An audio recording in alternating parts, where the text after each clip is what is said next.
Hello friends, तो चलिए शुरू करते हैं आज का वीडियो। फ्रेंड्स, इस वीडियो में मैं जीएस वर्ड का जो फर्स्ट टेस्ट सीरीज है उसका सेकंड पार्ट कराने वाली हूँ। इससे पहले का क्वेश्चन मैंने पार्ट ए में सॉल्व करा दिया है। तो देखते हैं अपना पहला क्वेश्चन। प्रसिद्ध विद्वान विल्हड़ विक्रमादेव चरित के लेखक और विज्ञानेश्वर मिताक्षरा के लेखक किसके दरबार में रहते थे। फ्रेंड्स, यहाँ क्वेश्चन से ही आपको आंसर दो क्वेश्चन मिल गए कि जो विक्रमादेव चरित है इसके लेखक कौन है, विल्हड़ हैं, और मिताक्षरा के लेखक कौन है, विज्ञानेश्वर हैं। दो आपका क्वेश्चन तो यहीं से मिल गया। पूछ रहा है किसके दरबार में रहते थे, तो ये विक्रमादित्य षष्ठ के दरबार में रहते थे, चालुक्य शासक था। फ्रेंड्स, जो मिताक्षरा है इसके बारे में जान लेते हैं। फ्रेंड्स, जो हम लोग की जो एंसेस्ट्रल प्रॉपर्टी होती है, जैसे कि हम लोग को जो पूर्वजों की संपत्ति होती है, वो हम लोग जो माँ बाप से बच्चों में कैसे उसका विभाजन होता है, कैसे ट्रांसफर होता है, वो बताता है विज्ञानेश्वर कृत मिताक्षरा। दो स्कूल ऑफ थॉट हैं, एक है आपका मिताक्षरा, एक है आपका दाय भाग। दाय भाग मिताक्षरा के लेखक है विज्ञानेश्वर, जिसमें ये कहा गया है कि जो माँ बाप की जो संपत्ति होती है, पापा की जो संपत्ति है, वो उस पर बच्चों का जन्मजात अधिकार होता है। जैसे है भारतीय समाज में जो पश्चिम बंगाल और असम है, इन दो क्षेत्रों को छोड़ के रेस्ट ऑफ द इंडिया, पूरे भारत में क्या करते हैं कि यही मिताक्षरा का नियम लागू होता है कि जो पिता की संपत्ति होती है उस पे बच्चों का जन्मजात अधिकार होता है। वैसे भी आप लोग को मालूम है कि जैसे पापा की संपत्ति होती है, जो कुटुंब रजिस्टर में होता है, तो आप लोग का नाम ऐसे ही लिख दिया जाता है क्योंकि आप जन्मजात तो उस संपत्ति के अधिकारी होते हैं। तो ये आपका मिताक्षरा से होता है। और जो भारत में जो कानून अपनाया गया है कि कैसे हम लोग के जो पूर्वज हैं उनके संपत्ति का स्थानांतरण बच्चों में होगा, वो इसी मिताक्षरा से प्रभावित है। इसमें कुछ मॉडिफिकेशन किया गया है। जो मिताक्षरा था, जो स्टार्टिंग का कानून था, मिताक्षरा वाला जो नियम है, इसमें लड़कियों को संपत्ति में अधिकार नहीं दिया जाता था। ये इसका एक कमी मान सकते हैं। और जो दाय भाग है, दाय भाग के रचयिता आपके हैं, लेखक कौन है, जीमूत वाहन। इनका मानना है कि जो बच्चे हैं उनका जो संपत्ति में अधिकार, पापा की संपत्ति में अधिकार जन्मजात नहीं होता है, पिता के मृत्यु के बाद बच्चों को मिलता है। और वो जैसे पिता का अंतिम संस्कार कर देते हैं तो उस हिसाब से उनको मिलता है संपत्ति में अधिकार। और ये दायभाग की एक अच्छी बात यह है कि इसमें लड़कियों को भी पापा की संपत्ति में अधिकार मिलता है। तो ये बहुत इंपॉर्टेंट है, मिताक्षरा और दाएं भाग। फ्रेंड्स, ये आईएएस में भी पूछा गया क्वेश्चन है, तो मैंने आपको इसलिए बता दिया कि ये जानना जरूरी है, मिताक्षरा क्या है, दाएं भाग क्या है, क्योंकि हम लोग भी अपने पापा की संपत्ति के अधिकारी होते हैं। तो जो अभी जो कानून है, तो ये सक्सेशन का नियम जो है, जैसे संपत्ति हस्तांतरण का, वो किस कानून से या किस किस हम लोग के स्कूल ऑफ थॉट से लिया गया है, तो मिताक्षरा और दाएं भाग इन दोनों से प्रभावित है। फिर नेक्स्ट क्वेश्चन देखते हैं। त्रिपक्षीय संघर्ष में भाग लेने वाला प्रथम राष्ट्रकूट शासक कौन था। फ्रेंड्स, त्रिपक्षीय संघर्ष के बारे में, त्रिपक्षीय मतलब संघर्ष मतलब ऐसा संघर्ष जिसमें तीन पक्ष हो। तो आप में पहले में आ जाए आपका गुर्जर प्रतिहार, पहला शासक थे। ये बंगाल के पाल वंश के जो शासक थे वो इसमें भाग लिए थे, और राष्ट्रकूट शासक भाग लिए थे।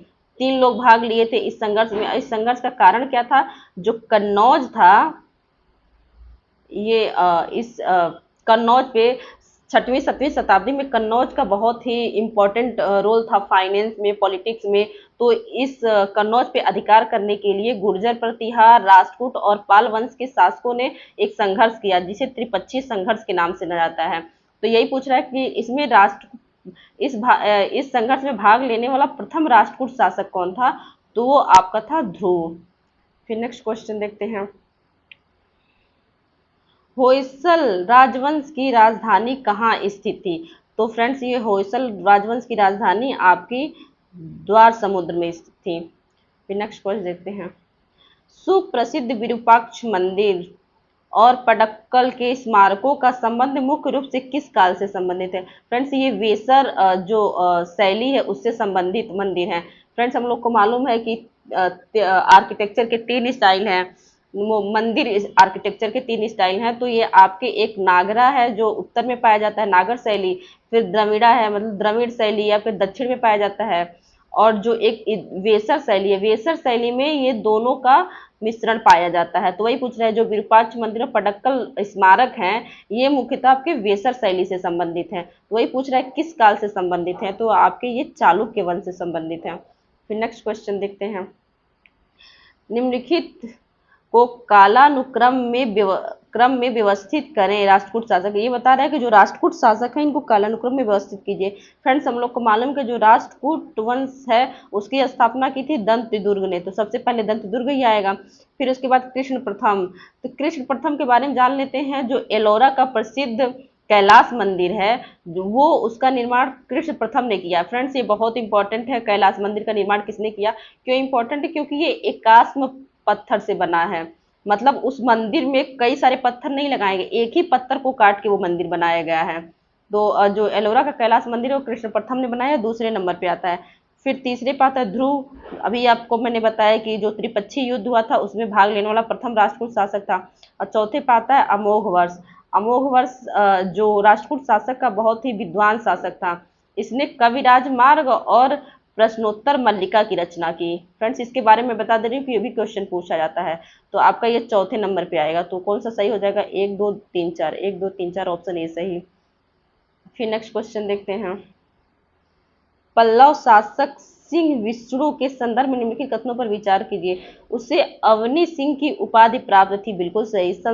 प्रसिद्ध संस्कृत कवि भारवी उसकी सभा में रहते थे।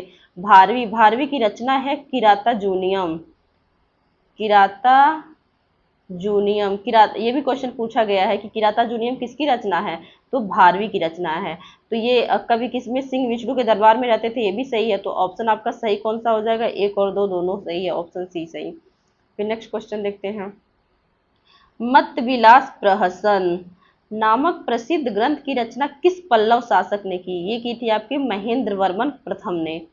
फिर नेक्स्ट क्वेश्चन देखते हैं, पल्लव स्थापत्य कला की मामल्य, पल्लव स्थापत्य कला की जो मामल्य शैली है, शैली का विकास किसके शासनकाल में हुआ, तो फ्रेंड्स ये हुआ था आपका नरसिंह वर्मन प्रथम में। फ्रेंड्स मामल्य शैली क्या है, जो चट्टान होते हैं, चट्टानों को काट के रथ के आकार नुमा मंदिर बनाए जाते हैं, जिसे मामल्य शैली कहते हैं। फ्रेंड्स जो दक्षिण भारत में तमिलनाडु में महालिपुरम का सप्त पगौड़ा है, सप्त पगौड़ा में आपका सप्त पैगोड़ा में आपके 7 रथ मंदिर पाए जाते हैं।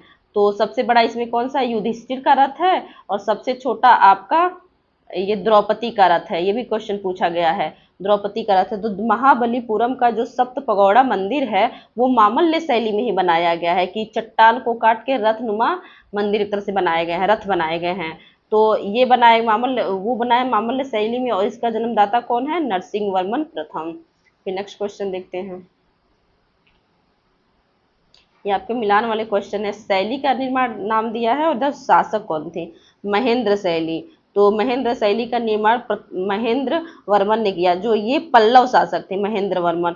और इन्होंने स्टार्टिंग में जो मंदिर बनाए थे वो चट्टानों को काट के ऊपर सपाट छत होता था, नीचे पिलर होता था, एकदम सिंपल शैली थी, तो उसको महेंद्र वर्मन शैली कहते हैं। और मामल्य शैली नरसिंह वर्मन प्रथम ने बनाया था। अभी मैंने बताया कि जो सप्त पगौड़ा रथ है, रथ मंदिर जो बनाए गए हैं वो मामल्य शैली में बनाए गए हैं नरसिंह वर्मन के द्वारा, और राज सिंह शैली नरसिंह वर्मन द्वितीय के द्वारा।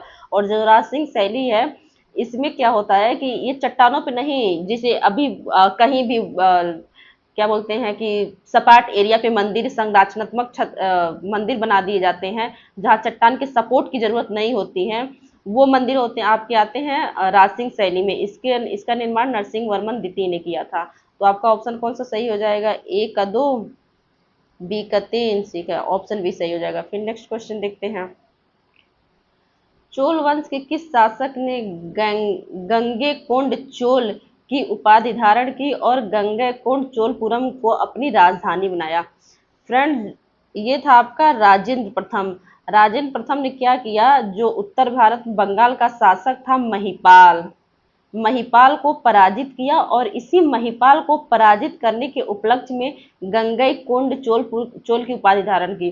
फ्रेंड, जो ये गंगे यहाँ जो शब्द लिया गया है ये इसलिए लिया गया है कि जो गंगा नदी वो बंगाल में भी बहती है, तो वहां से क्या किया था, बंगाल से गंगा नदी को कलश में भरवा के ये दक्षिण भारत तमिलनाडु में लाया था, दक्षिण भारत लाया था। पूछा जाए कि गंगा नदी को उत्तर भारत से दक्षिण भारत कौन लेके गया था, तो ये राजेंद्र प्रथम, और वो गंगा नदी को ला के तो उसी गंगा के उपलक्ष्य में गंगईकोंड चोल की उपाधि धारण की थी।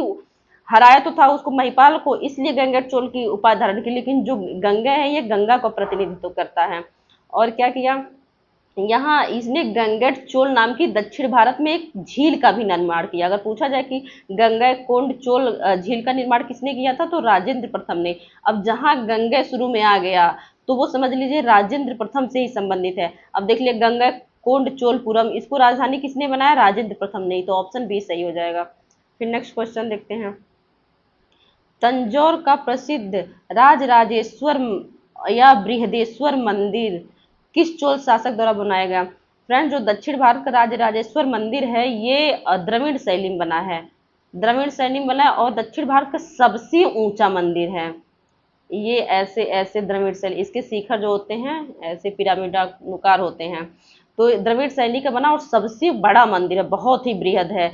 तो ये आपका पूछा हुआ क्वेश्चन है। तो इसका निर्माण किसने कराया था, राजराज प्रथम ने, और राजराज का प्रथम का पुत्र था वो राजेंद्र प्रथम था।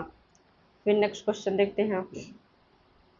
चोल प्रशासन की सबसे प्रमुख विशेषता क्या थी। चोल प्रशासन में जो स्थानीय स्वशासन था वो निहित था। तो देखा जाए तो उसकी सबसे प्रमुख विशेषता क्या थी, स्थानीय स्वशासन, मतलब जो ग्रामीण स्तर पे लोग थे उनका भी प्रशासन में भागीदारी था, जैसे वर्तमान में है आपका पंचायती राज सिस्टम। फिर नेक्स्ट क्वेश्चन देखते हैं। निम्नलिखित में से किस चोल शासक ने श्रीलंका के उत्तरी भाग पर विजय प्राप्त कर उसे एक चोल प्रांत मुमिड चोल मंडल बनाया था, मुमिड चोल मंडल बनाया था। फ्रेंड्स, जान लेते हैं कि ये आपका राजराज प्रथम था जिसने क्या किया था, बृहदेश्वर मंदिर भी बनवाया था, और ये राजेंद्र प्रथम का पिता था राजराज प्रथम। इसने क्या किया, जो श्रीलंका है श्रीलंका के उत्तरी भाग को विजित किया, उत्तरी भाग पे आक्रमण करके एक मुमिड चोल मंडलम नामक प्रांत बनाया था। किसने बनाया था, राजराज प्रथम ने। फिर नेक्स्ट क्वेश्चन देखते हैं। चोलकालीन विल्लाल शब्द का प्रयोग किसके लिए किया जाता है, ये किया जाता है फ्रेंड्स धनी किसान के लिए। जो धनी किसान होते थे वो प्रशासन में महत्वपूर्ण भूमिका निभाते थे, जिसे विल्लाल कहा जाता था। फिर नेक्स्ट क्वेश्चन देखते हैं। पल्लव वंश का अंतिम महत्वपूर्ण शासक कौन था जिसे चोल शासक आदित्य प्रथम ने पराजित किया, ये था आपका अपराजित। अपराजित को पराजित करके आदित्य प्रथम ने पल्लव वंश पे चोल वंश की स्थापना की। फिर नेक्स्ट क्वेश्चन देखते हैं। निम्नलिखित में से कौन सा भक्ति निर्गुण विचारधारा से संबंधित नहीं है। फ्रेंड्स, जो भक्ति आंदोलन था वो दो भागों में बटा था, एक था आपका सगुण, एक था निर्गुण। सगुण में क्या करते थे, मूर्ति, किसी भी ईश्वर की जो मूर्ति होती है उसकी पूजा किया जाता था, और निर्गुण में ये माना जाता था कि ईश्वर का कोई रूप ही नहीं है, वो निराकार है, उससे कोई रूप नहीं दिया जा सकता। तो निर्गुण में तो ये पूछा जा रहा है कि निर्गुण विचारधारा संबंधित नहीं है। कबीर जो थे निर्गुण से थे, ये ईश्वर का कोई आकार नहीं देते थे, कोई स्वरूप नहीं देते थे। गुरु नानक ये भी निर्गुण से संबंधित थे। चैतन्य महाप्रभु ये नहीं थे, चैतन्य महाप्रभु सगुण भक्ति धारा से संबंधित थे, ये कृष्ण की उपासना करते थे। तो चैतन्य महाप्रभु, ऑप्शन सी सही हो जाएगा। फिर नेक्स्ट क्वेश्चन देखते हैं। अद्वैत, ये क्या है, अद्वैतवाद के सिद्धांत का प्रतिपादन किसने किया जिसने बाद में सूफी और भक्ति संतों को प्रभावित किया। तो अद्वैतवाद, अद्वैत द्वय मतलब दो, और मतलब उसका अपोजिट नहीं है, मतलब जो दो नहीं है। अद्वय मतलब जो दो नहीं है, वाद मतलब सिद्धांत, जो दो नहीं मतलब आत्मा और जो परमात्मा है ये दो नहीं है, ये एक ही है। अद्वैतवाद में ये कहा गया अद्वैत मतलब जो दो नहीं है, एक ही है, आत्मा और परमात्मा एक है। इस सिद्धांत का प्रतिपादन किसने किया था, आपका शंकराचार्य ने, और इसने सूफी संतों को भी प्रभावित किया। फिर नेक्स्ट क्वेश्चन देखते हैं। सूफी संतों और भक्ति संतों के बीच वैचारिक समानता के संदर्भ में कौन सा कथन सही है? दोनों ने ईश्वर के प्रति व्यक्तिगत प्रेम और गुरु के महत्व पर बल दिया। जो सूफी संत थे वो पीर और मुराद पीर और मुराद की संकल्पना को बढ़ाए थे। पीर मतलब गुरु और मुराद मतलब शिष्य। और जो भक्ति संत थे वो भी गुरु और शिष्य की संकल्पना को बढ़ाए। तो समानता क्या है? जो भक्ति आंदोलन था उसमें गुरु शिष्य आते हैं, और जो सूफी आंदोलन था उसमें पीर और मुराद आते हैं। पीर मतलब गुरु और मुराद मतलब शिष्य। तो दोनों में ये व्यक्तिगत प्रेम और गुरु के महत्व पर बल दिया। ऑप्शन बी सही हो जाएगा। फिर नेक्स्ट क्वेश्चन देखते हैं। प्रसिद्ध सूफी संत निजामुद्दीन औलिया ने किस सुल्तान से मिलने से इनकार कर दिया? ये था आपका अलाउद्दीन खिलजी। जो सूफी संत निजामुद्दीन औलिया थे ये सल्तनत काल के जितने शासक थे उससे दूरी बना के रखे थे।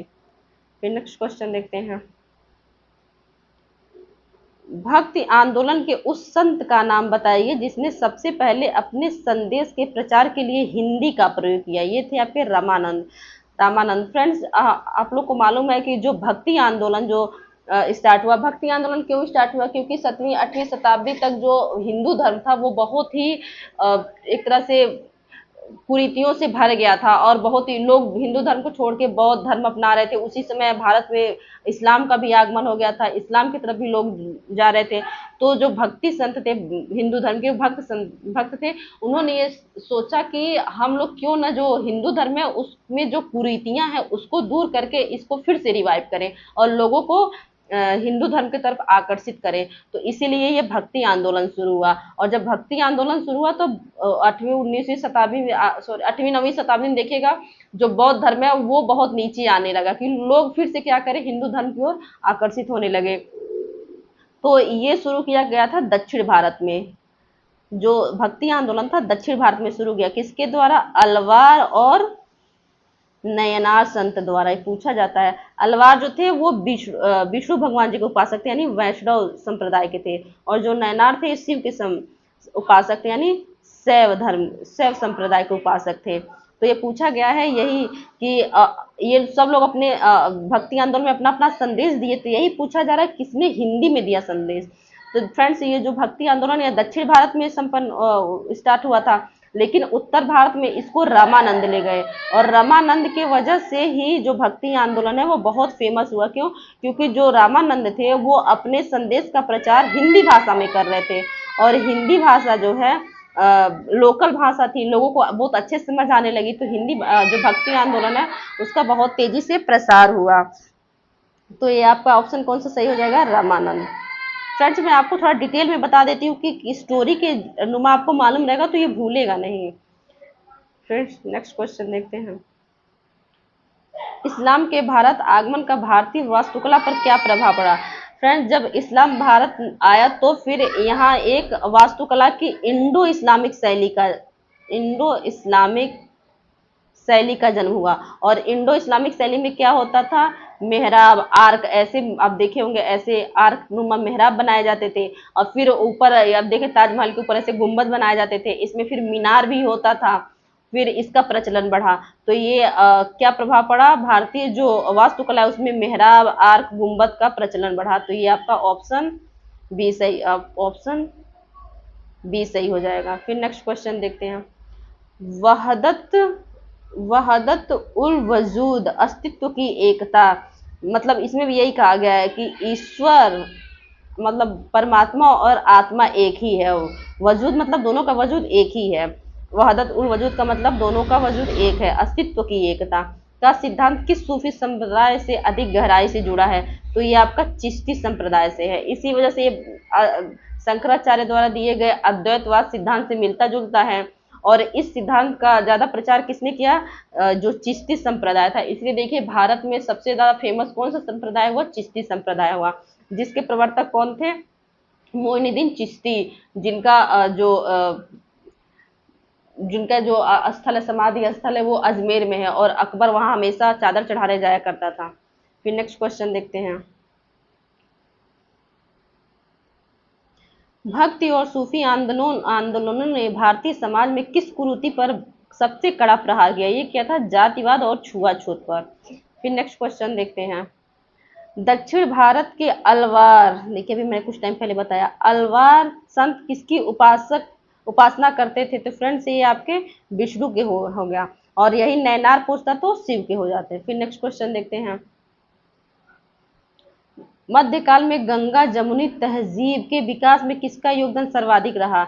ये आपका रहा भक्ति और सूफी संतों के समन्वयवादी दृष्टिकोण से। जो भक्ति संत थे और सूफी संत थे उनके समन्वयवादी दृष्टिकोण से गंगा जमुनी तहजीब का विकास हुआ। फिर नेक्स्ट क्वेश्चन देखते हैं, ये मिलान वाले क्वेश्चन है। ये आपका वेद दिया है और उसके ब्राह्मण कौन कौन से हैं? तो ऋग्वेद का है आपका कौशितकी, यजुर्वेद का आपका है शतपथ, सामवेद का षड्विश है, और अथर्ववेद का सबको मालूम है गोपद है। तो ए का 3, एक ही मिलान से हमारा ऑप्शन आ गया, बी ऑप्शन सही होगा। और मैच कर लेते हैं, बी का 2, सी का 4, डी का 1। फिर नेक्स्ट क्वेश्चन देखते हैं।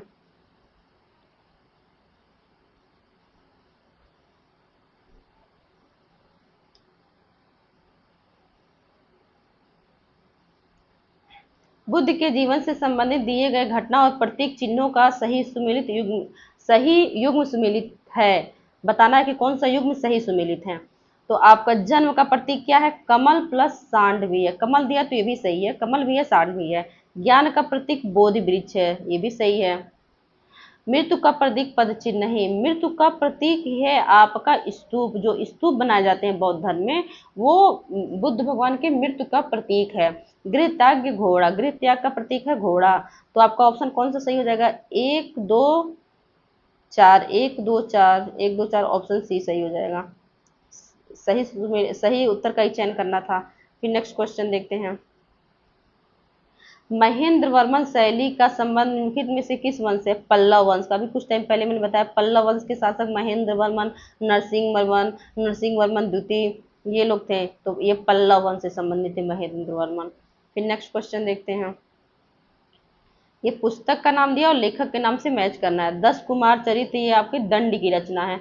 मालविकाग्निमित्र सबको मालूम है कालिदास की रचना। मुद्रा राक्षस विशाखा दत्त की है। मत विलास प्रहसन, ये अभी कुछ टाइम पहले बताया मैंने, महेंद्र वर्मन प्रथम की है। तो आपका ऑप्शन कौन जाएगा? ए का 4, ए का 4, बी का 1, बी का 1, यही दोनों, और सी का 2, सी का 3, ये आपका ऑप्शन सी सही हो जाएगा। फिर नेक्स्ट क्वेश्चन देखते हैं। आर्यभट्ट थे, आर्यभट्ट क्या थे? भारतीय गणितज्ञ एवं खगोल शास्त्री। फ्रेंड्स आर्यभट्ट के बारे में थोड़ा जान लेते हैं। आर्यभट्ट भारतीय गणितज्ञ थे। भारत में जो त्रिकोणमिति है, त्रिकोणमिति के जनक माने जाते हैं आर्यभट्ट। और खगोल शास्त्र में इन्होंने ये बताया, पहले ये कॉन्सेप्ट था कि पृथ्वी स्थिर है और सूर्य इसके चारों ओर घूमता है। तो आर्यभट्ट ने क्या किया, इस सिद्धांत को बताया ये सिद्धांत गलत है। उन्होंने ये बताया कि सूर्य स्थिर और पृथ्वी उसके चारों ओर चक्कर लगाती है, सूर्य स्थिर और पृथ्वी उसके चारों ओर चक्कर लगाती है। ये कॉन्सेप्ट दिया आर्यभट्ट ने। ये भारतीय गणित और खगोल शास्त्री थे। ऑप्शन बी सही हो जाएगा। फिर नेक्स्ट क्वेश्चन देखते हैं। निम्नलिखित में कौन सा इलवरी तुर्क था? फ्रेंड्स इसमें दोनों ऑप्शन सही हो जाएगा। इल्तुतमिश और बलबल दोनों इलवरी तुर्क थे। तो इसमें दोनों दे दिया, एक ही देना चाहिए था। फिर नेक्स्ट क्वेश्चन देखते हैं। आपके हिसाब से दोनों ये सही होना चाहिए। फिर नेक्स्ट क्वेश्चन देखते हैं। पानीपत का प्रथम युद्ध किसके मध्य हुआ? फ्रेंड्स सबको मालूम ये हुआ था बाबर और इब्राहिम लोदी के बीच में 1526 ईस्वी में। 1526 ईस्वी पानीपत के प्रथम युद्ध में जो बाबर है इब्राहिम लोदी को पराजित करके मुगल वंश की स्थापना किया। फिर नेक्स्ट क्वेश्चन देखते हैं। निम्नलिखित संतों को उनके कालानुक्रम में आयोजित कीजिए। फ्रेंड्स कबीर का कार्यकाल स्टार्ट होता है 1398 से, नामदेव का स्टार्ट होता है 1370 से, मीराबाई का होता है 1498 से, और नानक का होता है 1439 से। तो सबसे पहले आपके कौन से आ जाएंगे? 1370 नामदेव पहले पे आएंगे। नामदेव कहाँ है? दो पहले, एक ही ऑप्शन से देखें तो हमारा आंसर मिल गया, ऑप्शन सी सही हो जाएगा, क्योंकि पहले ऑप्शन पे दो सिर्फ सी में ही है। फिर दूसरे पे देख लेते कौन से आएंगे, कबीर आएंगे। फिर तीसरे पे कौन आएंगे? ये नानक है। चौथे पे मीराबाई आएंगे। तो लास्ट में ये 3 है, ऑप्शन सी सही होगा। फिर नेक्स्ट क्वेश्चन देखते हैं। विजयनगर शैली के अंतर्गत निम्नलिखित मंदिरों का मुख्य विशेषताओं में शामिल नहीं है। फ्रेंड, जो विजयनगर की शैली के जो मंदिर थे वो क्या किए, जो द्रविड़ शैली है उसको पराकाष्ठा पहुंचाए थे।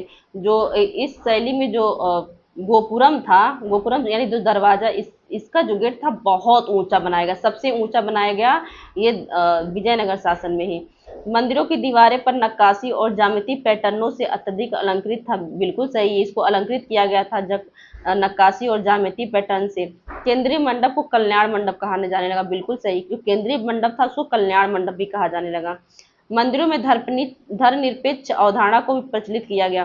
फ्रेंड्स, जो द्रविड़ शैली में जो मंदिर बनाए जाते हैं वो एक चार दीवारी के अंदर बनाए जाते हैं। तो ये आपका मेन मंदिर है, इसके अगल बगल राजा रानी के जो स्टैचू हैं वो भी बनाने लगे, जिससे और आम जनता के, जिससे धर्मनिरपेक्षता को बढ़ावा मिले। सिर्फ भगवान की मूर्ति नहीं थी, धर्मनिरपेक्षता मतलब धर्म से हट के भी कुछ चीजों का अस्तित्व दिया गया इस मंदिर में। तो ये आपका ये भी ऑप्शन सही हो जाएगा विजय काल के संबंध में। अनेक पाषाणों से निर्मित स्तंभ, गलत। जो स्तंभ थे वो अनेक पाषाण से नहीं बने थे बल्कि एकाश्म पत्थर से, जो स्तंभ होते थे वो एक ही पत्थर से बनाए गए थे और इसमें दे दिया अनेक पाषाणों से, तो यही आपका गलत है। पूछा क्या है, कौन सा शामिल नहीं है, तो यही ऑप्शन डी सही होगा। फिर नेक्स्ट क्वेश्चन देखते हैं। निम्नलिखित कथनों पर विचार कीजिए। दिगंबर संप्रदाय के अनुसार मोक्ष प्राप्ति के लिए वस्त्रों का त्याग करना आवश्यक है। फ्रेंड्स, जैन धर्म में दो दो संप्रदाय हैं, एक दिगंबर एक श्वेतांबर। जो दिगंबर है दिशाओं को ही अपना वस्त्र मानते हैं, दिगंबर मतलब दिशाओं को अपना वस्त्र मानते हैं, यानी ये कपड़ा ही नहीं पहनते हैं। और जो श्वेतांबर है वे श्वेत वस्त्र धारण करते हैं। तो वही दिया, दिगंबर संप्रदाय के अनुसार मोक्ष प्राप्ति के लिए वस्त्रों का त्याग करना आवश्यक है, बिल्कुल सही, दिगंबर लोग वस्त्र का त्याग कर देते हैं। श्वेतांबर संप्रदाय के अनुसार कैवल्य प्राप्ति के बाद भी भोजन की आवश्यकता होती है, बिल्कुल सही। जो श्वेतांबर है वो जो जैन धर्म है उसके बहुत रिजिड यानी बहुत कठोर रूप को नहीं मानते हैं, ये कपड़े पहन लेते हैं, मांस भी खा लेते हैं, तो ये थोड़ा सा उसका मॉडिफाइड रूप अपनाते हैं। लेकिन जो दिगंबर होते हैं वो एकदम कठोर, जो रिजिड जैन धर्म है उसको अपनाते हैं। तो ये भी आपका ऑप्शन सही हो जाएगा। तो फिर आपका ऑप्शन कौन सा सही हो जाएगा, कौन सा कथन सही है, एक और दो दोनों सही, ऑप्शन आपका सी सही हो जाएगा। फिर नेक्स्ट क्वेश्चन देखते हैं। भारत में मुस्लिम शासन की स्थापना का श्रेय किसे जाता है? ये आपका महमूद गजनवी को जाता है। फ्रेंड्स, इस क्वेश्चन का आंसर जो है वो ऑप्शन पे डिपेंड करेगा। यही आपका जो कुतुबुद्दीन ऐबक रहता तो वो हो जाता, या फिर गौरी रहता तो वो हो जाता, दोनों नहीं ऑप्शन में है, तो महमूद गजनवी को माना गया है। अगर यही पूछ लेता भारत में वास्तविक मुस्लिम शासन की स्थापना की थी, तो वास्तविक शासन की स्थापना की थी इल्तुतमिश ने। तो इस क्वेश्चन का आंसर हम जो ऑप्शन है उसके अनुसार चूज करेंगे, तो इसमें महमूद गजनवी हो जाएगा, क्योंकि सबसे पहले वही भारत पे आक्रमण किया था सत्ता स्थापित करने के लिए, के उद्देश्य से, एक तरह से लूटने के उद्देश्य से भी देख ले तो। फिर नेक्स्ट क्वेश्चन देखते हैं। ऋग वैदिक काल में निष्क जो था वो क्या था? ये एक प्रकार का स्वर्ण आभूषण था, बाद में चल के ये एक तरह का मुद्रा बन गया, लेकिन जो ऋग वैदिक काल था उसमें इसको एक स्वर्ण आभूषण ही माना गया है। फिर नेक्स्ट क्वेश्चन देखते हैं। कविराज मार्ग ग्रंथ की रचना किसने की है? ये किया आपने अमोघ वर्ष। अमोघ वर्ष कौन था? राष्ट्रकूट वंश का प्रमुख शासक था, एक विद्वान था, इसने क्या कविराज मार्ग की ग्रंथ की रचना किस भाषा में की है? कन्नड़ भाषा में की है। और एक और बुक की रचना किया है इसने, प्रश्नोत्तर मल्लिका। ये प्रश्नोत्तर मल्लिका की जो रचना है उसने क्या किया है? संस्कृत भाषा में किया है। फ्रेंड्स, ये पूछा हुआ क्वेश्चन है दोनों। अमोघ वर्ष ने कविराज मार्ग कन्नड़ भाषा में लिखा है और प्रश्नोत्तर मल्लिका संस्कृत भाषा में लिखा है। फिर नेक्स्ट क्वेश्चन देखते हैं। निम्नलिखित में कौन सा सुमेलित नहीं है? जो सोमनाथ मंदिर है ये आपको गुजरात में सबको मालूम है। श्री रंगानाथ स्वामी मंदिर ये आपका तमिलनाडु में नहीं बल्कि आंध्र प्रदेश में है। तो ये कौन सा सुमेलित नहीं है? तो यही सुमेलित नहीं है। वराह लक्ष्मी मंदिर आपका आंध्र प्रदेश में है, वेंकटेश्वर मंदिर आंध्र प्रदेश में है। फिर नेक्स्ट क्वेश्चन देखते हैं। निम्नलिखित में से किसे कश्मीर का अकबर माना जाता है? ये माना जाता है आपको जैनुल आबिदीन। जैनुल आबिदीन को ही कश्मीर का अकबर माना जाता है, क्योंकि ये 14वीं शताब्दी में कश्मीर का शासक बना तथा इसने क्या किया? गो हत्या तथा जजिया पर प्रतिबंध लगा दिया। फ्रेंड्स, ज़्यादातर जो मुस्लिम शासक थे वो जजिया को प्रमोट करते थे, लेकिन ये जैनुलाब्दीन था, ये जजिया को समाप्त किया। अकबर ने भी जजिया को समाप्त किया है, तो इसलिए कश्मीर का अकबर कौन है? जैनुलाब्दीन। जैनुलाब्दीन ने क्या किया? गो हत्या और जजिया पर प्रतिबंध लगा दिया था। फिर नेक्स्ट क्वेश्चन देखते हैं। उत्तर वैदिक काल उत्तर वैदिक कालीन अधिकारियों के संदर्भ में निम्नलिखित हुक्मों से कौन सा सुमेलित नहीं है? सूत कौन था? राजा का सारथी होता था, सही है। संग्रहिता कौन था? कोषाध्यक्ष था। छत्ता ग्राम का मुखिया था, नहीं। छत्ता जो था वो द्वारपाल था, और जो ग्राम का मुखिया होता था वो ग्रामणी होता था। तो आपका ऑप्शन ये सी गलत है, तो आपका ऑप्शन सही कौन होगा? सी ही होगा। और भागदूत कौन था? कर एकत्र करने वाला अधिकारी। फिर नेक्स्ट क्वेश्चन देखते हैं। कनिष्क कनिष्क दरबार में संरक्षण प्राप्त विद्वानों में कौन शामिल थे? फ्रेंड, जो कनिष्क था वो चतुर्थ चतुर्थ बौद्ध संगीति का आयोजन किया था, जिसके अध्यक्ष कौन थे? वसुमित्र थे, और उपाध्यक्ष कौन थे? अश्वघोष थे। तो इस बौद्ध संगीति से हमें मालूम होता है ये जो दो थे वो तो कनिष्क के दरबार में थे, वसुमित्र अध्यक्ष थे चतुर्थ बौद्ध संगीति के, ये तो थे ही। फिर अश्वघोष भी थे, नागार्जुन थे, ये भी कनिष्क के दरबार में थे। और चरक चरक के बारे में तो सबको मालूम, चरक संहिता लिखे हैं। चरक भी एक ये वैद्य थे, चिकित्सक थे, जो कनिष्क के दरबार में थे। तो 1 2 3 4 थे, ये धंग नहीं थे। तो आपका 1 2 3 4 सही हो जाएगा, ऑप्शन सी सही होगा। फिर नेक्स्ट क्वेश्चन देखते हैं। जैन धर्म के पतनों के कारण में निम्नलिखित कारणों में संबंधित दिए गए वाक्यों में कौन सा सही नहीं है? पूछ रहा है कि जो जैन धर्म था उसके पतन का जो जो कारण था उसमें कौन सा कारण नहीं है? तो कठोर व्रत और तपस्या पर बल। जैन धर्म बहुत ही रिजिड था, जो आम जनता के लिए फिजिबल नहीं था कि वो उसको कंटिन्यू कर पाए, तो इसलिए धीरे धीरे जैन धर्म समाप्त होने लगा, ये सही है। साहित्य में प्राकृत भाषा का प्रयोग। जो प्राकृत भाषा थी एक तरह से आम जनता की भाषा थी, तो जब जैन संत जो थे प्राकृतिक भाषा का प्रयोग करते थे, तो इस प्राकृतिक भाषा का प्रयोग करने से उनको फायदा हुआ, जैन धर्म का और प्रसार हुआ। और बाद में जाकर उन्होंने संस्कृत में अपना प्रचार किया, जो कि बहुत कम लोग संस्कृत जानते थे, इसलिए उसका उतना प्रचार नहीं हो पाया। तो साहित्य में प्राकृतिक भाषा का प्रयोग होने से जैन धर्म का पतन नहीं हुआ, एवं पतन नहीं हुआ बल्कि विकास हुआ, तो ये तो गलत हो जाएगा ना। तो आपका पूछा कौन सही नहीं है, तो 2 ही नहीं सही है। जैन मतावलियों में आंतरिक मतभेद, ये तो बिल्कुल सही है, जैन धर्म के पतन के कारण। स्यादवाद और अनेकांतवाद सिद्धांत। स्यादवाद अनेकांतवाद सिद्धांत बहुत लोगों को नहीं पसंद आया। जैसे स्यादवाद में ये कहा गया कि सत्य को हम कई रूप में देखते हैं, सत्य एक ही रूप में सत्य नहीं होता है। स्यादवाद के अनुसार सत्य कई रूपों में सही होता है। जैसे कि अगर एक गिलास है उसमें आधा पानी भरा है, तो हम कह सकते हैं ये गिलास आधा भरा है, ये भी सही है। ये भी कह सकते हैं ये गिलास आधा खाली है। तो 2 रूपों में सत्य, ये इसको हम इस सत्य को व्यक्त कर सकते हैं, तो ऐसे कई रूपों में व्यक्त कर सकते हैं, उसको स्यादवाद कहा जाता है। और अनेकांतवाद ये है कि किसी भी सत्य के पीछे कई सारे कारण होते हैं, एक ही कारण से वो सत्य नहीं होता है। जैसे अगर आप लाइट की बात करें, जो प्रकाश है, प्रकाश की प्रकृति ये एक कण के रूप में भी है, एक तरंग के रूप में है। तो 2 इसके कारण हो गए प्रकाश के होने के। फिर इसमें और से बारे और कुछ के पीछे बहुत सारे कारण होते हैं। तो अनेकांतवाद सिद्धांत भी आपका जैन धर्म का है, तो इससे भी धीरे धीरे जैन धर्म का पतन होने लगा, क्योंकि बहुत आम जनता में बहुत ज्यादा फेमस नहीं हुआ। तो आपका ऑप्शन कौन सा सही नहीं है? तो केवल 2, ऑप्शन सी सही हो जाएगा। फिर नेक्स्ट क्वेश्चन देखते हैं। ऋग्वेद के संदर्भ में निम्नलिखित कथनों पर विचार कीजिए। इसमें गंगा नदी का उल्लेख नहीं मिलता है, गलत। उल्लेख मिलता है, एक बार गंगा नदी का उल्लेख किया गया है बस। इसमें हिमालय की एक चोटी का मुजवंत उल्लेख मिलता है, बिल्कुल सही। हिमालय को मुजवंत के रूप में दर्शाया गया है ऋग्वेद में। तो आपका ये सही है। तो ऑप्शन कौन सा सही हो जाएगा, कौन सा सत्य है? 1 2 दोनों सही, ऑप्शन सी सही होगा। फिर नेक्स्ट क्वेश्चन देखते हैं। निम्नलिखित में से कौन सी विशेषताएं खिलजी वंश से संबंधित नहीं है? फ्रेंड्स, खिलजी वंश की स्थापना किसने की थी? जलालुद्दीन फिरोज शाह खिलजी ने। तो इसने ये धर्म तथा राजनीति से अलगाव, जो जो फिरोज शाह जलालुद्दीन फिरोज खिलजी था, उसने क्या धर्म और राजनीति को अलग रखा, बिल्कुल सही। फिरोज खिलजी इस वंश का संस्थापक था, ये भी सही है। प्रतिभा या योग्यता के आधार पर अधिकारियों का चयन, ये भी सही है। जलालुद्दीन ने हस्तक्षेप की नीति अपनाई, गलत। जलालुद्दीन ने अहस्तक्षेप की नीति अपनाई थी। तो कौन सा संबंधित नहीं है? तो ऑप्शन डी सही हो जाएगा। फिर नेक्स्ट क्वेश्चन देखते हैं। निम्नलिखित कथनों में कौन सा सही कथन का चयन कीजिए। बाबर नामक तुर्की भाषा में लिखा, बिल्कुल सही। जो मुगल काल की राजकीय भाषा थी वो आपकी फारसी थी। और ये बाबरनामा किसमें लिखा गया है? तुर्की में। तुर्की मुगल दरबार की भाषा थी, गलत। जो फारसी थी वो मुगल दरबार की भाषा थी। तो आपका ऑप्शन कौन सा सही हो जाएगा? बा ए कौन सा ऑप्शन सही हो जाएगा? ए सही है तथा आर गलत है। ए सही है परंतु आर गलत है, ऑप्शन सी।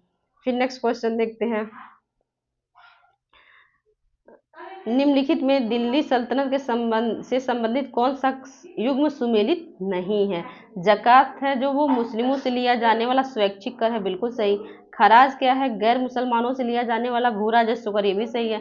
खम्स क्या है? लूट या युद्ध से प्राप्त धन, ये भी सही है। खम्स में क्या होता था? जो युद्ध में सैनिक धन लूटते थे, उसका जो 1/5 पार्ट था वो राजा शासक को दिया जाता था, और 4/5 जो पार्ट था, 4/5, तो ये जो भाग था ये दिया जाता था सैनिकों को। सैनिक अपने आप में आपस में ये बांट लेते थे। तो ये है। फिर हर से सर्व जो है एक प्रकार का धार्मिक कर, गलत।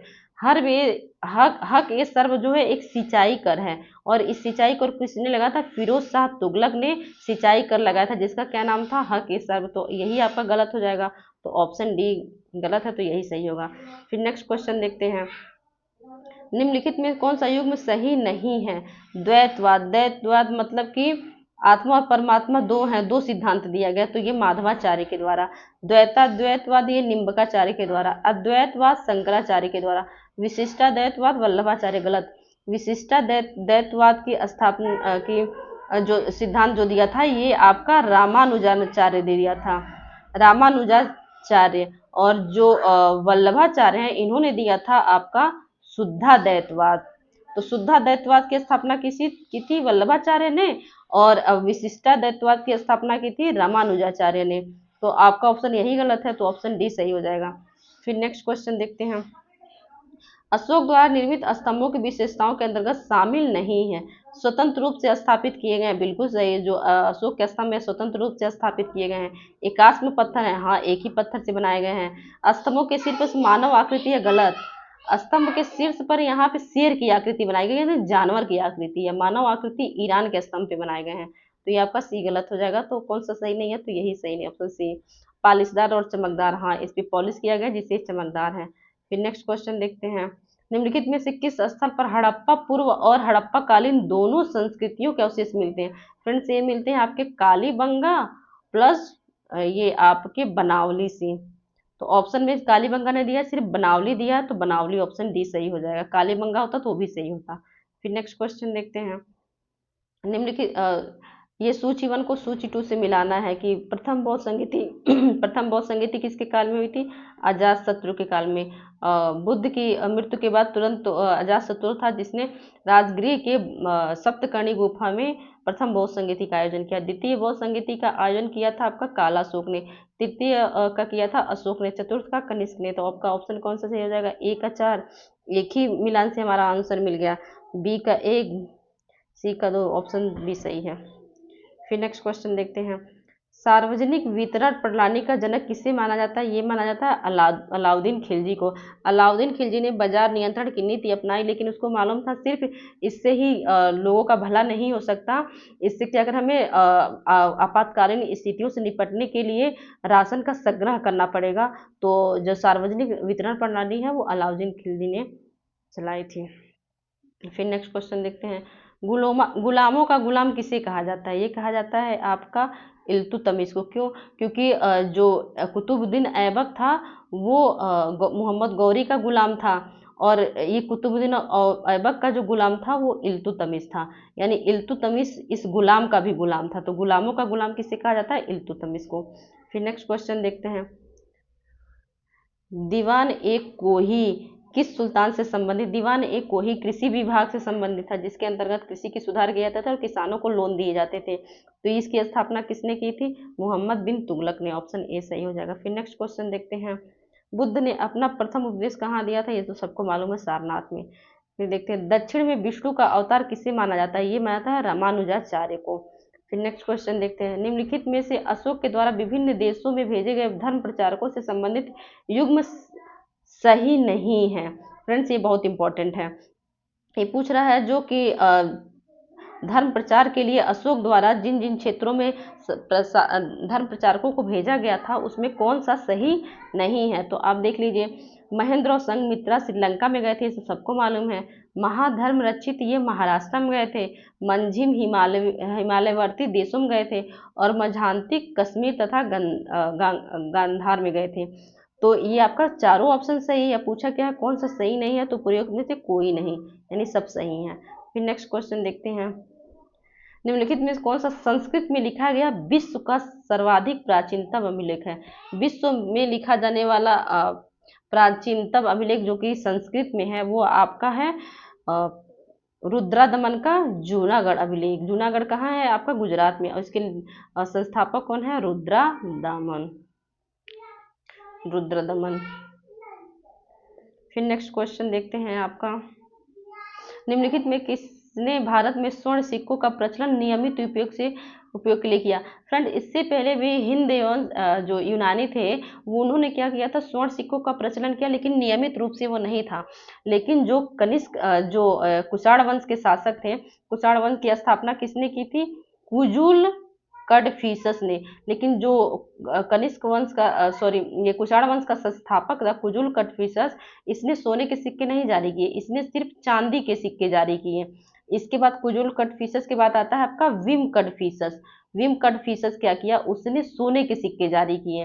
तो सबसे पहले जो कुषाण वंश का शासक था विम कडफिसस, उसने सोने के सिक्के जारी किए। उसके बाद से कुषाण काल में सोने का सिक्का जो था वो सब आने वाले सभी शासकों द्वारा नियमित रूप से जारी किया जाने लगा था। तो ये पहला शासक कौन था? विम कडफिसस। फिर नेक्स्ट क्वेश्चन देखते हैं, मीराबाई समकालीन थी, किसकी समकालीन थी? तुलसीदास की। फिर नेक्स्ट क्वेश्चन देखते हैं, जो ये आपका नृत्य दिया है और इसको मिलान करना है, उत्तर प्रदेश का नृत्य है और उससे संबंधित जनजातियां कौन है पूछ रहा है। धोबिया नृत्य ये धोबी जनजाति द्वारा किया जाता है। इसमें दो नर्तक होते हैं, एक धोबी होता है और दूसरा क्या होता है? गधा होता है। एक नर्तक धोबी होता है, दूसरा गधा होता है, दोनों मिलकर डांस करते हैं। ये सही है। ये पहला मिलान होगा सैरा नृत्य जो है ये आपका बुंदेलखंड में मनाया जाता है और ये कृषकोयंग जो लड़के लड़कियां होते हैं, कृषक जो होते हैं उनके द्वारा मनाया जाता है। ये पूछा जाता है सैरा नृत्य कहाँ का है, तो ये बुंदेलखंड में ललितपुर, झांसी, महोबा, हमीरपुर में मनाया जाता है। फिर नटवरी नृत्य ये अहिरों द्वारा मनाया जाता है और चरसिया नृत्य कहारों द्वारा मनाया जाता है। तो ये आपका ऑप्शन कौन सही हो जाएगा? ए का 1 और बी का 4, ये आपका ऑप्शन बी सही हो जाएगा। फिर नेक्स्ट क्वेश्चन देखते हैं, ये आपका मिलान वाली सूची 1 को सूची 2 से मिलाना। नंदी वर्मन शैली ये किस शासक के थे? ये आपके वर्मन वाले अक्सर पल्लव वंश से संबंधित थे, पल्लव शासक। ओडिशा शैली ये तो मालूम है, कलिंग वंश ओडिशा में ही था। सोलंकी वंश सोलंकी शासक। और खजुराहो जो मध्य प्रदेश में खजुराहो मंदिर है उसकी स्थापना जानते चंदेल शासकों ने की थी, चंदेल शासक हो जाएगा। ए का 4 एक ही ऑप्शन में है, ऑप्शन सी सही हो जाएगा। और बी का 1, सी का 2, ऑप्शन सी सही है। फिर नेक्स्ट क्वेश्चन देखते हैं, शुंग वंश के पश्चात किस वंश का शासन भारत में स्थापित हुआ? फ्रेंड्स ये हुआ था आपका कर्ण वंश का। फ्रेंड्स जो भारतीय शासक उत्तर वैदिक मौर्योत्तर काल में जो भारतीय शासक हुए तो उनमें देखा जाए तो आपका मौर्य वंश के बाद शुंग वंश आता है, शुंग वंश के बाद कर्ण वंश आता है, कर्ण वंश के बाद आंध्र सातवाहन वंश आता है। फ्रेंड्स ये इसको भी क्रोनोलॉजी में याद करना जरूरी है। मौर्य वंश, फिर उसके बाद आता है शुंग वंश, फिर उसके बाद आता है कर्ण वंश, उसके बाद सातवाहन वंश। ये भारतीय वंश थे, ये विदेशी आक्रमण वाले नहीं थे। जैसे जो शक थे ये विदेशी थे, पहलव जो थे ये भी विदेशी थे, कुषाण जो थे ये भी विदेशी थे। ये भी पूछा जाता है कौन से विदेशी कौन भारतीय थे। तो ये जो शासक थे ये वंश था ये भारतीय था, ये इसका क्रोनोलॉजी हो गया। तो आपका ऑप्शन बी सही हो जाएगा। फिर नेक्स्ट क्वेश्चन देखते हैं, सुदर्शन झील का पुनर्निर्माण किसके द्वारा कराया गया? ये कराया गया था स्कंदगुप्त से। इसकी जानकारी कहाँ मिलती है? रुद्रदमन के जूनागढ़ अभिलेख से। और रुद्रदमन किस वंश का शासक था? शक शासक था। फिर नेक्स्ट क्वेश्चन देखते हैं, निम्नलिखित कथनों पर विचार कीजिए। कोल्डिहवा से विश्व में प्राचीनतम चावल उगाने का साक्ष्य मिला है। फ्रेंड्स पहले के जो नवीनतम खोज हुआ है उसके अनुसार ये गलत हो जाएगा, लेकिन पहले के शोध के अनुसार ये सही होगा। जो कोल्डिहवा आपका कहाँ है? प्रयागराज में है। तो प्रयागराज के कोल्डिहवा से, उत्तर प्रदेश के प्रयागराज से कोल्डिहवा से चावल के प्राचीनतम साक्ष्य मिले हैं। ये 6500 ईसा पूर्व के हैं। लेकिन जो नवीनतम खोज हुई है वो चावल के साक्ष्य कहाँ से मिले हैं? लहुरा देव से। और लहुरा देव कहाँ है आपका? संत कबीर नगर में है। लहुरा देव आपका संत कबीर नगर में है। तो ये नवीनतम खोज है। सबसे पुराना साक्ष्य कहाँ से मिलता है? लहुरा देव से मिलता है। ये आपका 9000 से 7000 ईसा पूर्व के हैं। तो ये आपका ऑप्शन एक तरह से देखा है तो नवीन खोज के अनुसार गलत हो जाएगा। मध्य प्रदेश के आदमगढ़ से प्राचीनतम पशुपालक अर्थव्यवस्था के साक्ष्य मिलते हैं। बिल्कुल सही।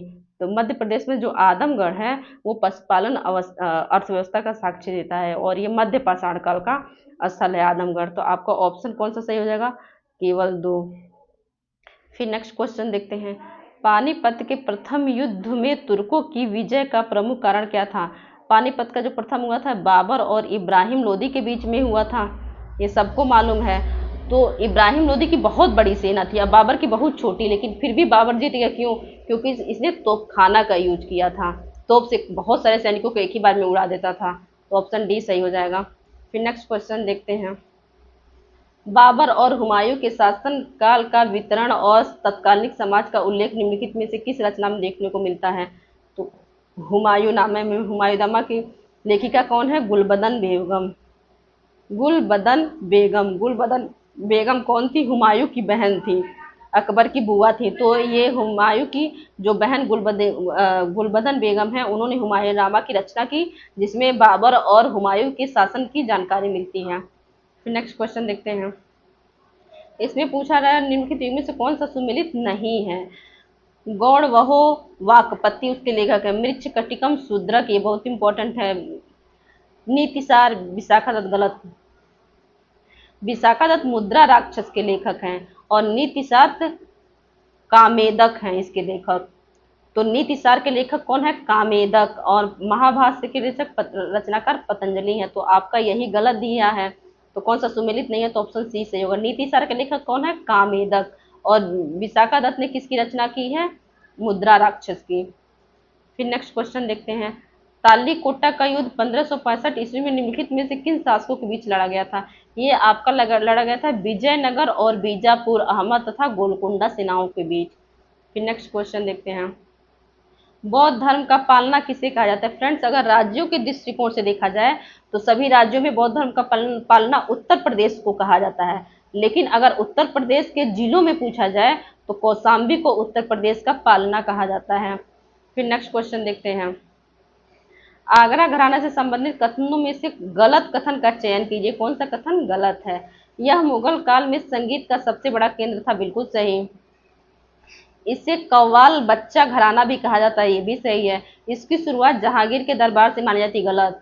ये अकबर के दरबार से मानी जाती है। अकबर के दरबार में सुजान खान जो थे, सुजान खान, उन्होंने इस तरह से आगरा घराने का एक तरह से बढ़ावा दिया, प्रतिपादन किया। इसका सूत्रपात श्याम रंग और सरस रंग से माना जाता है। ये भी सही है। तो आपका ऑप्शन कौन सा सही हो जाएगा? पूछा कौन सा गलत है, तो आपका ऑप्शन सी सही हो जाएगा। फिर नेक्स्ट क्वेश्चन देखते हैं। हुमायूं द्वारा लड़े गए 4 युद्धों का तिथिनुसार सही क्रम में अंकन कीजिए। सबसे पहले देवरा का युद्ध हुआ था। देवरा का युद्ध कब हुआ था? 1532 में। फिर उसके बाद 1539 में चौसा का युद्ध होता है, जिसमें हुमायूं हार जाता है। फिर 1540 में कन्नौज का युद्ध होता है। कन्नौज के युद्ध को बिलग्राम का युद्ध कहते हैं। जो ये कन्नौज है, इसको अगर पूछ लिया जाए बिलग्राम बिलग्राम का युद्ध कन्नौज का युद्ध है। ये कब हुआ था? 1540 में। और सरहिंद का कब हुआ था? 1555-56 में। तो आपका सबसे पहले कौन आएगा? देवरा का युद्ध 1532। देवरा कहाँ है? यहाँ भी है, यहाँ भी है। फिर दूसरे पे आएगा 1539 कन्नौज का युद्ध। कन्नौज का युद्ध दूसरे पे यहाँ है, सॉरी कन्नौज का युद्ध चौसा का युद्ध 1539 में चौसा का युद्ध आएगा। तो चौसा का युद्ध यहाँ है। फिर तीसरे पे आ जाएगा आपका 1540 बिलग्राम या कन्नौज का युद्ध, तीसरा यहाँ पे आ जाएगा। 1555 में आ जाएगा सरहिंद का युद्ध। आपका ऑप्शन डी सही होगा। फिर नेक्स्ट क्वेश्चन देखते हैं। ये आपका दिया है कौन सा युग्म सही सुमेलित नहीं है? बाज बहादुर ये कहाँ था? मालवा का था। कुतुब शाह शासक कहाँ का था? गोलकुंडा का। सुल्तान मुजफ्फर शाह गुजरात का। यूसुफ आदिल शाह अहमदनगर ये गलत है। यूसुफ आदिल शाह ये बीजापुर के शासक थे, बीजापुर के स्थापक। तो ये आपका गलत हो जाएगा। तो आपका ऑप्शन डी सही हो जाएगा। फिर नेक्स्ट क्वेश्चन देखते हैं। भारत में अरबों द्वारा पहला सफल आक्रमण किसके द्वारा किया गया था? ये किया गया था 712 में पहला सफल आक्रमण किया गया था मोहम्मद बिन कासिम के द्वारा। मोहम्मद बिन कासिम ने 712 ईस्वी में सिंध पर आक्रमण किया और उस समय सिंध का शासक कौन था? दाहिर था। ये भी पूछा हुआ क्वेश्चन है। फिर नेक्स्ट क्वेश्चन देखते हैं, ये मिलान वाले क्वेश्चन है। फ्रेंड्स, जो हड़प्पा काल में एक स्थान से बहुत सारे चीजों की प्राप्ति हुई है, तो जो जिस स्थान से सबसे फेमस चीज की प्राप्ति हुई है वही मिलान करेंगे। फिर देखते हैं ये क्या है, लोथल। लोथल से 3 युग्मित समाधियां मिली हैं। लोथल से आपका एक गोदीवाड़ा भी मिला है, लेकिन इसमें वो नहीं दिया है, तो 3 युग्मित समाधियां मिली हैं। कालीबंगा, कालीबंगा से देखिए अग्निवेदियां भी मिली हैं और शैल क्रिया के साक्ष्य भी मिले हैं कालीबंगा से, लेकिन जो शैल क्रिया के साक्ष्य हैं ये केवल कालीबंगा से मिले हैं, तो ये यहीं से मिले हैं। एक बच्चे के जो खोपड़ी है उसमें 6 छिद्र पाए गए हैं, तो शैल क्रिया का जो साक्ष्य है कालीबंगा से पाए गए हैं। और धौलावीरा से क्या पाए गए? स्टेडियम का साक्ष्य पाया गया है। और बनावली से अग्निवेदियां पाई गई हैं। तो आपका ऑप्शन कौन सा सही हो जाएगा? ए का 1, बी का 2, यहाँ भी है, सी का 4, डी का 3। तो ऑप्शन सी सही हो जाएगा। फ्रेंड्स, यहाँ हमारा 50 क्वेश्चन कंप्लीट होता है। फिर मिलते हैं नेक्स्ट वीडियो में।